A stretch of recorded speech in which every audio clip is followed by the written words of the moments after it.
Alright y'all, welcome back to the channel for another video. We got some pretty good content planned for today, so stick around and we'll get right into it.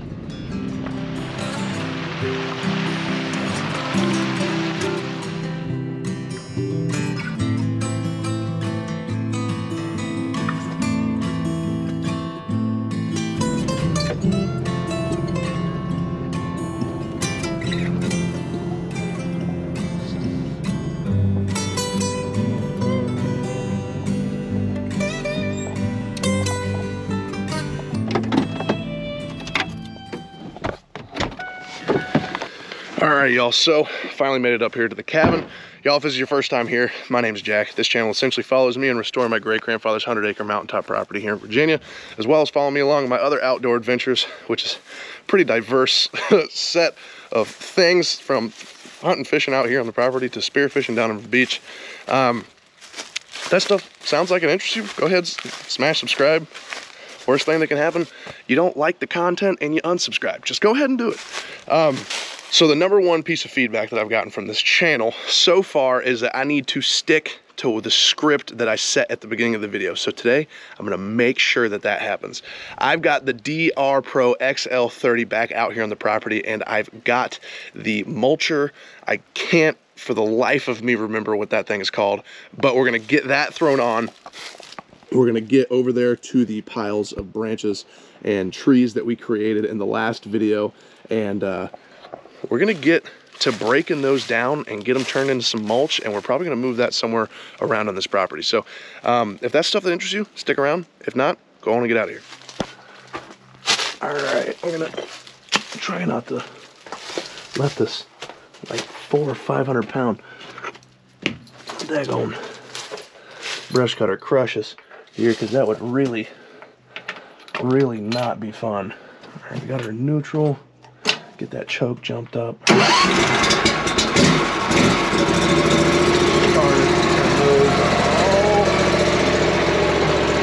backing on down.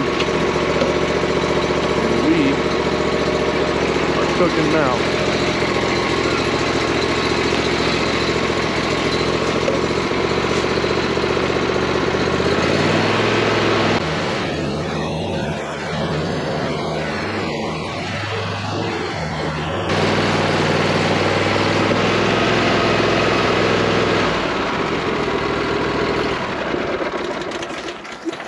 Y'all, I'm getting a little bit jumpy on the way in here. There's this guy parked in the middle of the road, and I was like, you good? Like, you need any help?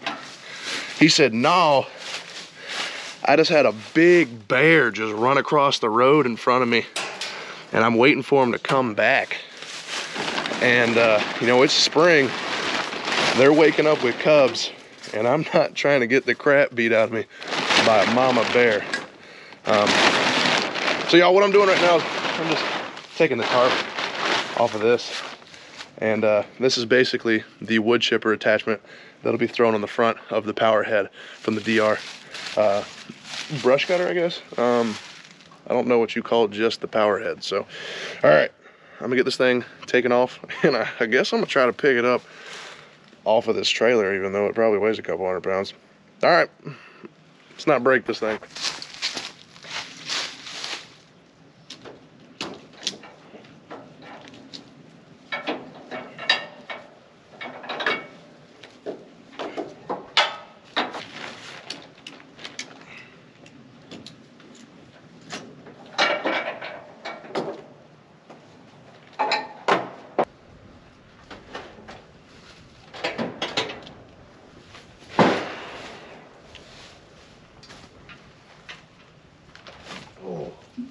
Y'all, that thing is not light. Gracious. All right, y'all, so quick change of plan. We got the wood chipper off the trailer, and we got it set on the ground, but I don't want to just leave this here, and I don't feel like moving it twice. So I'm gonna take this back over up underneath the actual cabin and then pop the deck off, which I just learned how to do, which is pretty sweet. And then we'll get that thrown on there. So let's go ahead and get this rolling.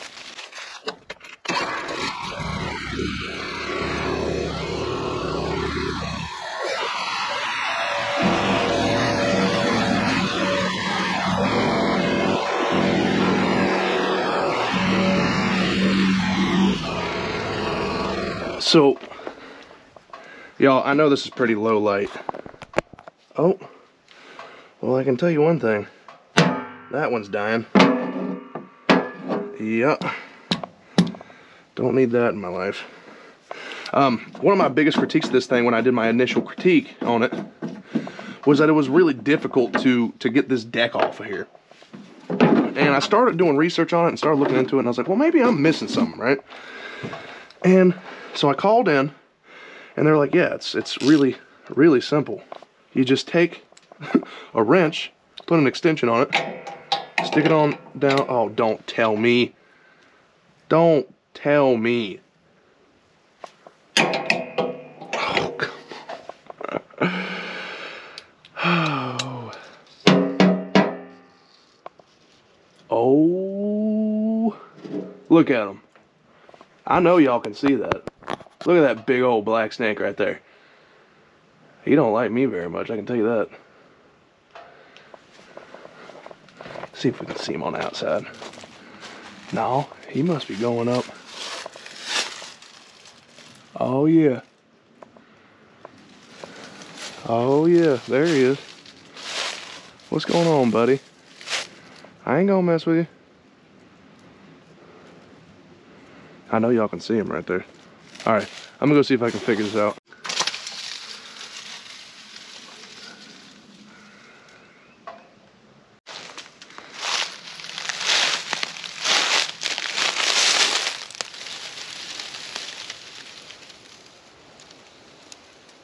Alright, y'all, so I figured out how I'm going to do this. So what you're supposed to do is you're supposed to take the wrench and sit it down inside of that square, rotate it, which releases the belt tensioner on with this idler here, rotates that out of the way, and then you just take this belt and pull it off of this idler that controls the blade.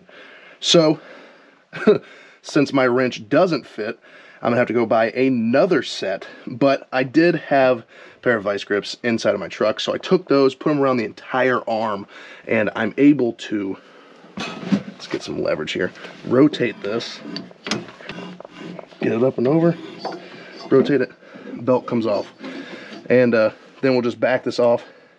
Do not lose this. I'm not saying that to y'all, I'm saying it to myself. And we'll just leave the deck here with this pulley, and I think actually I might need the pulley to come with me. We'll figure that out, but we're gonna take the power head, pull it back up the hill, throw it on the wood chipper, run from there.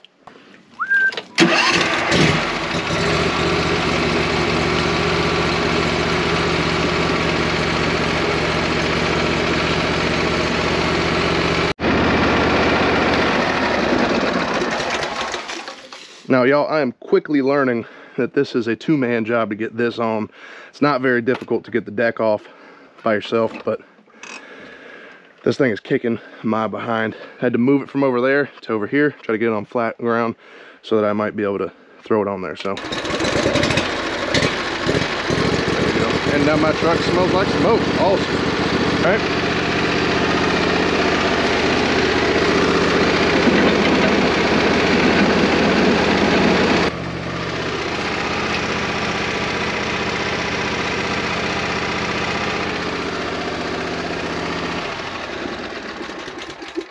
And there she goes. God, that was a fight. My Lord have mercy. So the way the pulley system works on this is there's a single belt that comes with it. It's a pretty long one. It starts right here. And you have a belt tensioner on the side, right? So you got it all the way set at release. I'm gonna throw it over this, I'm gonna call it a flywheel, because that's essentially what it is. It's like a weighted wheel. Hopefully y'all can see what I'm doing. Line that up, get it tight, get it rolling underneath these pulleys. There we go. All right, it's on there now. Alrighty, you just grab this lever right here, pull it into the tightened position, and we're locked in and we're ready to go. So, you also got the cover for the pulleys. Get the cover put back on it because I don't want this pulley to rip my arm off, because if it was gonna happen to anybody, y'all know what would happen to me. So here we are.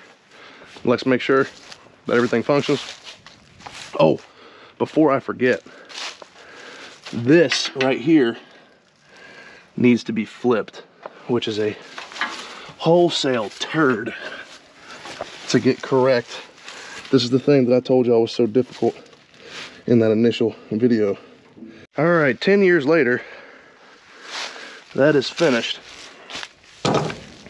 and we're rolling. So then you take this key, plug it into there, and you should, in theory, be able to run the PTO while your hand's not on it. So let's see if this works.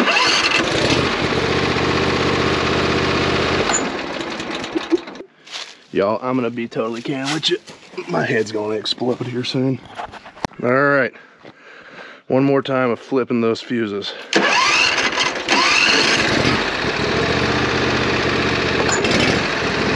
We did it.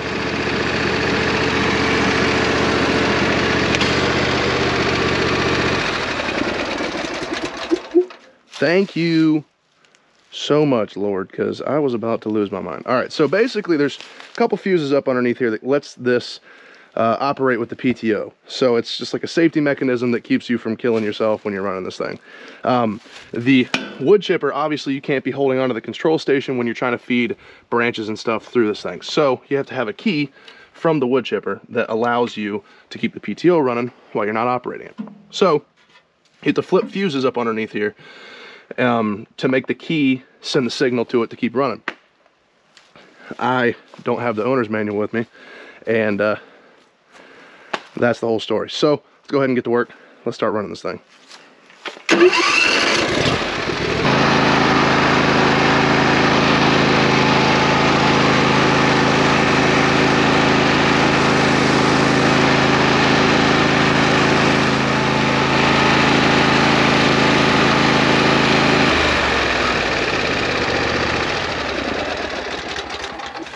All right, so the setup that we're gonna run, we gotta get moving because sunset's here in about 2.5 hours. I want to really get some work done. So I got a 5-gallon bucket. I'm gonna put it right up underneath here. And in theory, now y'all know how my theories go. In theory, we should be able to fill up this 5-gallon bucket and carry it to specific places that are pretty bare in this field, and replace some of the nutrients with wood chips. Those will get, you know, composted and all that good stuff, and should be able to turn into dirt and, you know, replenish the nutrients that the ground needs. Now I'm just rambling. Let's just go ahead and get to work, y'all. So I think we're gonna get some stuff done with this view, throw it over there on the tripod, get some stuff with that view, and then we'll get this stitched to the video. I'm not gonna talk anymore. Let's just run it.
Ditch I made on accident.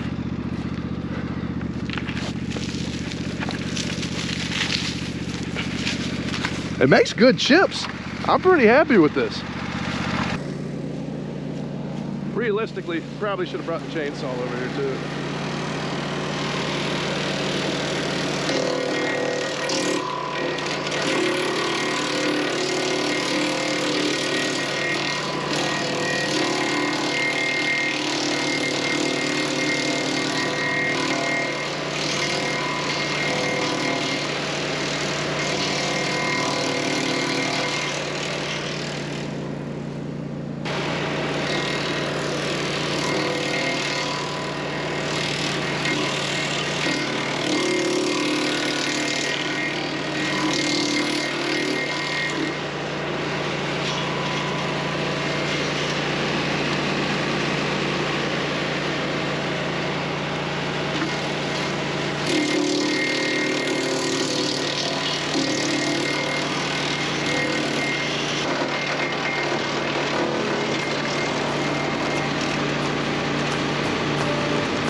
All right, y'all, so I know that I said that I wasn't gonna change any of the plans because I typically do during my videos, but I am gonna change one of them. I am going to make this into its own individual video, which I think will end up working out a whole lot better because I will be back out here on the property on Friday. It's Monday right now. I ended up finding a break in my workload. I did not get through nearly as much of this brush as I had anticipated getting through today. There's a really big learning curve to using this thing and feeding stuff through it. And I think that I've got it down pat now, but I really didn't get it down until probably the last 45, 30 minutes of being out here. Now this implement that's on this DR Pro is just awesome. Just about anything that you can fit down into there, it will eat through and turn into this mulch right here. I mean, this is literally an entire, probably 30-foot tall tree that I ended up feeding through there in one piece. I thought it was pretty sweet. I'll throw that clip in here.